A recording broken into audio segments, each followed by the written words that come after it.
নবীর যত সাহাবী আছে সবচাইতে নরম কলিজার সাহাবী ওসমান আর আবু বকর। ওসমান গনি এসে দেখে লোকটার সাইডে একটু জায়গা আছে, ওই জায়গার মধ্যে দাঁড়িয়ে হন ওসমান গনি 2 রাকাত সুন্নত নামাজ পড়ে বসে রাখালের দিকে 3 বার তাকাচ্ছে। 3 বার। ধরে বলেন কয়বার? 3 বার। কেন তাকাচ্ছে? কোনোদিন দেখেনি তো, ভালো করে দেখতেছে, কে রে এ মালটা, কে রে এরকম করে। দ্বিতীয়বার তৃতীয়বার যেই তাকাচ্ছে, এই মিয়া বারবার আমার দিকে কি দেখিস মিয়া? ওসমান গনি ভয় ঠেলায় খাড়া হয়ে গেছে, কে রে খালি 3 বার তাকাছি, এত গরম। মূর্খ লোকের দিকে আপনি যদি বারবার তাকান কিন্তু খেপে যাবি, তোর কোন কথা ঠিক করে। ভুল করা যান ভ্যানালার দিকে 2 বার তাকান না। আমি একবার তাকাছি, হুজুর মশান হচ্ছে নাকি? না রে ভাই, চেনা চেনা লাগতেছে, ভালো মতো তাকা থাকেন, বারবার তাকান কে? ওসমান গনি লাফ দিয়ে উঠছে, উঠে বলতেছে ভাই জান, কোনোদিন তোমাকে সামনে কাতারে দেখে নাই, আজকে প্রথম দেখতেছি, এই জন্য 3 বার তাকাইছি। এত গরম কেন? তোমার পরিচয় কি? বলে আমার পরিচয় হল আমি একজন রাখাল। যেই বলছে রাখাল, ওসমান গনি মুচকি মুচকি হাসতেছে। মুচকি মুচকি হাসার কারণ হলো রাখাল যারা হবে তাদের ভাষা নরম হলে হবে না, রাখালের ভাষা একটু গরম থাকা লাগবে। আপনি ছাগল গরু নিয়ে মাঠে গেছেন, ঘাস খাওয়া বাদ দিয়ে গরু যদি আবাদের দিকে যায়, আপনি যদি বলেন বাবা গরু ওদিকে যাস না বাবা, ওদিকে আবাদ আছে ময়না, যাস না রে, ওই শুনবি। আর যদি বলে এই গরু, আর এক ধাপ যদি পা তুলিস, এই লাঠি দেখ। গরু কিন্তু মানুষের এত ভালো শোনে, ঘাড় কাত করে দেখে আবার ঘাসের দিকে চলে আসবে, আবাদ খাবে না। মসজিদ আগে আমরা ছোটবেলায় কাঁচা পেঁয়াজ খেয়ে একবার আমি গেছিলাম আমার দাদার কাছে, কেবল খারাপ হয়েছি, পেঁয়াজের গন্ধ পায়ে দাদা তো আমাদের মধ্যে আছে, কুনা মারতেছে। আমি যেটি যাই আর একজনের কাছে গেছি, উঁয়ে পাশে মুখতে পেঁয়াজের গন্ধ আসতেছে। এই পেঁয়াজ খেয়ে মসজিদে ঢুকিস, কাঁচা রসুন কাঁচা পেঁয়াজ খেয়ে মসজিদের মধ্যে ঢুকলে ফেরেশতার কষ্ট হয়। দেখছেন, আগে পেঁয়াজ খেয়ে মসজিদে ঢোকা যায়নি, মসজিদের মধ্যে পেঁয়াজ কুটতিছে, মুড়ি মাখতি। মসজিদ তোর বাপের রান্না খাওয়ার। এই আল্লাহর ঘর মসজিদের গুরুত্ব আছে না নাই? জোরে বলেন আছে না নাই? ওমর ফারুক বলেন রাখাল, সত্যি যদি হযরত ওমরকে দেখবার চাও তাহলে ফজর আজানের গুরুত্ব দিও। 5 ওয়াক্ত নামাজের মধ্যে সবচাইতে গুরুত্বপূর্ণ আজান হলো ফজরের আজান। আপনাদের এলাকায় মুয়াজ্জিন সাহেব ফজরের আজানে একই শব্দ 2 বার বেশি কয়। যুবকেরা এটা তোমরা শুনবার পাও? এই যুবকেরা বলেন, ময়নারা শুনবার পাও? কি শব্দ বাজান? আসসালাতু খায়রুম মিনান নাওম। এটা শোনার পরে তোমরা 3.5 হাত মানুষ 2.5 হাত কেন? আগে আসলে 3.5 হাত, আজান শুনে 2.5 হাত।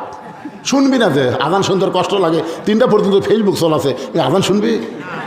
কিন্তু মাইকের আজান যে কামত পড়িছে, কম্বল তুলে দিছে, কম্বল তুলে দেওয়ার পরে পাও বার হয়ে আছে, পাও টেনে বুকের সাথে। আপনি জানলা দিয়ে তাকায় দেখবেন মনে চাউলের বস্তা ঢাকা তুলছে, আগাও নাই পাশাও নাই, কেরে। আপনি আস্তে আস্তে ঘরের মধ্যে ঢুকে খালি কম্বল টান দিয়ে দেখেন, কম্বলের তলে ওর সাইজ আর সকালবেলা সাইড টিপে কুত্তার সাইজ একই সাইজ। সকালবেলা সাইড টিপে কুত্তার দেখছেন কীভাবে ঘুরে থাকে রে, ও একই সাইজ ভাই। এই জন্য যুবক সবাই বলতে হবে, আমি যেই বলবো, ফজরের নামাজ বাদ দিয়ে ঘুম পাড়ে যারা কুত্তার আমল করে তারা, বলা লাগবে ফজরের নামাজ বাদ দিয়ে ঘুম পাড়ে যারা, জোরে বলো কুত্তার আমল করে তারা। পারবা? ঘুম পারবা? আর ঘুম পারবা? আমি ওয়াস্তার নাটোরে লালরে করছি, আপনার লালপুরের মধ্যে করছি, 4-5টা কুত্তা দৌড়াচ্ছে। আমি ওয়াজ শুরু করতে মানে ওয়াজ আমার করবে দিচ্ছে না, কেন? কি ভুল করলাম রে, কুত্তা খেপলো কে? পরে দেখি আয়াতে বলতেছে আল্লাহ সুম্মা রাদাদনাহু আসফালা সাফিলিন। ফজরের নামাজ বাদ দিয়ে ঘুম পাড়ে যারা কুত্তার চাইতেও খারাপ তারা। যে আমি বলেছি ফজরের নামাজ বাদ দিয়ে ঘুম পাড়ে যারা কুত্তার চাইতেও খারাপ তারা, বলাও সারা, কুত্তারা সরে যাওয়াও সারা। কুত্তে বুঝে দিল আমাকে চাইতে ওরা খারাপ।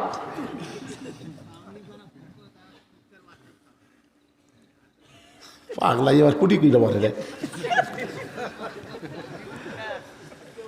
আজকের এই ওয়াজ শোনার পরে যুবকেরা যদি খেপে খেপে ফজর বাদ দিব না রে, ঠান্ডার মধ্যে যে আজান শুনছে কম্বল মারছে রাত্রি, একবারে যে ঠান্ডা মেঘে উজু করে মসজিদে যখন রওনা দেয়, ফেরেশতা বলে আল্লাহ যে যুবক শীতের দিনে ল্যাপটুসিনের মহব্বত বাদ দেয় ফজর নামাজ পড়তে মসজিদে যায়, আর রেজাল্ট কি?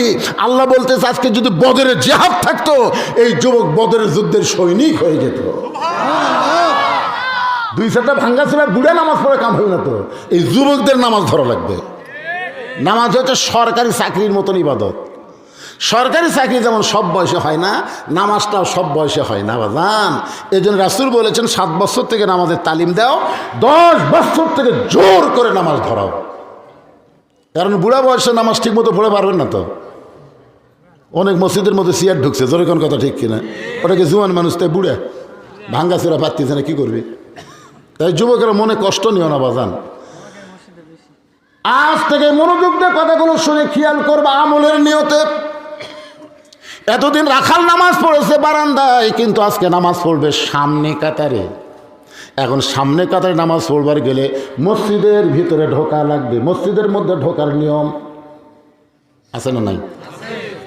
ডান পায়ে একই দোয়া। আওয়ামী লীগ বলতেছে আল্লাহুম্মা আফতাহ লি আবওয়াব রাহমাতিক, বিএনপি বলতেছে আল্লাহুম্মা আফতাহ লি আবওয়াব রাহমাতিক, জামাতকে আল্লাহুম্মা আফতাহ লি আবওয়াব রাহমাতিক। সবাই ডান পায়ে ঢুকতেছে। ফেরেশতা কয় আল্লাহ কি দেখতেছি, সব যে একই নিয়মে ঢুকতেছে। আল্লাহ কয় আমার ঘরের মধ্যে কোনো নিয়ম চলবি না, একটাই নিয়ম, আল্লাহর নিয়ম। জোরে কোন কথা ঠিক কি? ঢুকে দেখে ভাই ইমাম সাহেবের মায়ের অসুখ।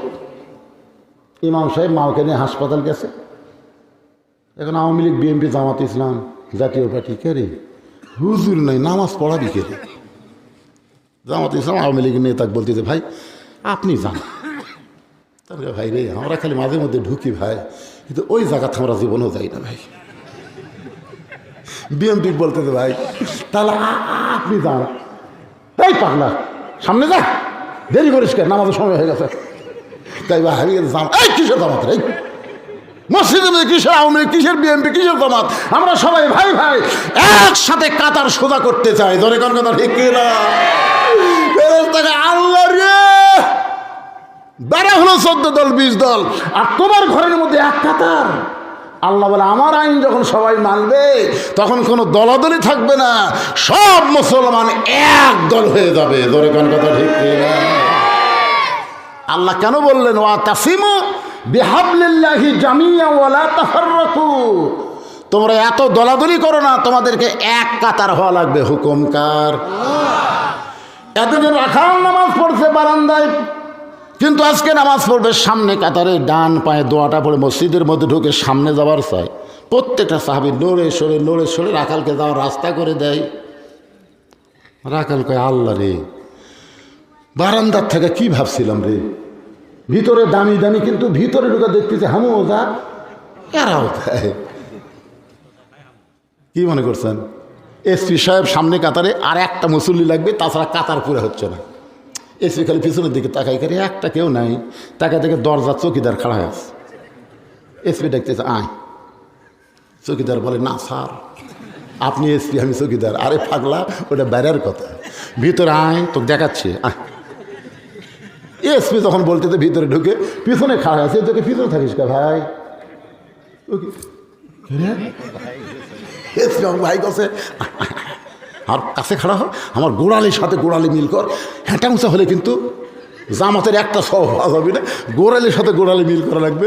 চৌকিদার বলতে স্যার আমার পায়ের গোড়া ফাটা, আপনি তেলতলা স্যার, যদি ঘষণ লাগে এই পাগলা পরে কি হবি সেটা পরের চিন্তা, আগে খাড়া হয়। চৌকিদারকে আল্লাহ রে এটা কি নিয়ম রে? দুই পায়ের গোড়ালি এক হয়ে যায়। ভিতরে যখন ঢুকবেন তখন আর কোনো চিন্তা নাই। ফর্সার কাছে কালো, কালোর কাছে ফর্সা, নেতার কাছে চামচা, চামচার কাছে নেতা, ধনীর কাছে গরিব। জোরে বলেন ঠিক কিনা? এসপির কাছে চৌকিদার, কাতার সোজা হয়ে গেল। রাখাল সামনে কাতারে গিয়ে মেহরাব বরাবর, সামনে কাতারে মেহরাব বরাবর ফজরের 2 রাকাত সুন্নত আছে না নাই? রাখাল 2 রাকাত সুন্নত পড়ে চুপটি করে বসে আছে। আজকে প্রাণ ভরে হজরত উমর দেখ মরে এখানে আমার সামনেই রে, মশানে আলাদা। এমন সময় একজন সাহাবী মসজিদের মধ্যে ঢুকে থেকে জায়গা দখল। যেই সাহাবী মসজিদের মধ্যে ঢুকে দেখতেছে, এই সাহাবীর নাম হলো ওসমান গনি। জোরে বলেন নাম কি? ওসমান গনি। কয় আমার জায়গায় কে বসে আছে? আপনারা বলবেন হুজুর মসজিদের জায়গা শুধু একজনই নির্দিষ্ট, যিনি ইমাম। তো ইমাম তো উমর, তাহলে ওসমান গনির জায়গা নির্দিষ্ট হলো কেমনে? ওসমান গনি যে বলতেছে আমার জায়গাত কে বসে আছে, এরা আল্লাহ রাসূল করে দিয়ে গেছে। আল্লাহ রাসূল বলেছেন আমি যতদিন ইমামতি করব, আমি বরাবর যিনি পিছনে দাঁড়াবে তার নাম হলো আবু বকর। আবু বকর যখন ইমাম হবে, আবু বকর বরাবর যিনি দাঁড়াবে তার নাম হলো উমর। উমর যখন ইমাম হবে, উমর বরাবর যিনি পিছনে দাঁড়াবে তার নাম হলো ওসমান। ওসমান যখন ইমাম হবে, ওসমান বরাবর পিছনে যিনি দাঁড়াবে তার নাম হলো আলী। আলী যখন ইমামতি করবে, আলী বরাবর। এই বরাবর বলার পরে নবী কারোর নাম বলে না। সাহাবা বললেন ইয়া রাসূলুল্লাহ, হযরত আলী যখন ইমামতি করবে, আলী বরাবর পিছনে কে দাঁড়াবে? রাসূল বললেন মা ইয়ান্তিকু আনিল হাওয়া ইন হুয়া ইল্লা ওয়াহয়ুন ইউহা। আমি নবী ততক্ষণ বলতে পারি না যতক্ষণ আল্লাহ না বলায়। ওই আলী পর্যন্ত হলো খোলাফায়ে রাশেদিন। তাহলে হযরত উমর যখন ইমামতি করবে, উমর বরাবর পিছনে কে দাঁড়াবে? আপনারা এতক্ষণ কি বুঝলেন? জোরে কার নাম কি? কিন্তু আয়সা থেকে জায়গা দখল।